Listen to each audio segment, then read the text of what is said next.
ring. I've been looking for this gold ring and I haven't been able to find it and all this mess. And the producer's like, no, we haven't found it. So this girl gets down on her hands and knees, in that rat shit, by the way, and she starts digging for it. I'm thinking to myself, good luck taking that down to Cash for Gold. They're not going to give you shit for that. Come on, that's a ring with rat poop all over. They're going to tell you to go on somewhere. But I was feeling really bad for her, though, you know. She really needed, you know, I was thinking maybe we could have a hug a hoarder day. On this day, if you know a hoarder, go over to their house, step over all that shit, and give them a hug. And when you give them a hug, whisper in their ear, throw that shit away. And then after you do that, burn your clothes, because urine is a strong stench, and you're never going to get that out. But that's not the only show that's out there that's like, it's really like, why are you guys wasting your time making this show? Has anybody seen that show, Strange Addiction? Oh, God. That show profiles these people with these so-called strange addictions, stuff that's not normal, that you don't see in everyday life.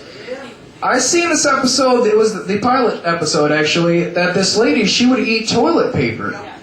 She would keep a roll of toilet paper in her purse. And I'm thinking, man, I gotta get her number. She's probably a pretty cheap date. I could go down to the Dollar General and get a 12-pack of Charmin for like $6. Take her out to a restaurant. Oh, man, what will you have to eat? Oh, I'll just take the 2-ply. But to me, that's not a real strange addiction. I want to see somebody that goes out there that's got a real strange addiction.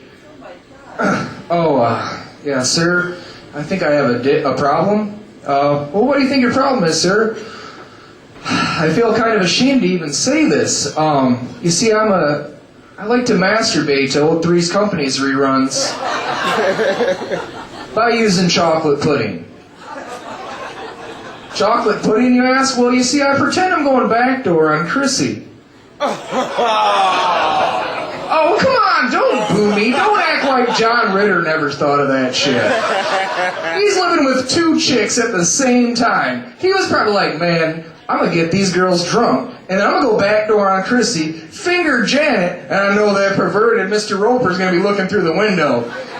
Because he needs a visual to have sex with Mrs. Roper. I mean, really, can any of you guys keep an erection with a woman that's got, blue hair, and she's like, oh, come on, Stanley, can't you find the G-spot?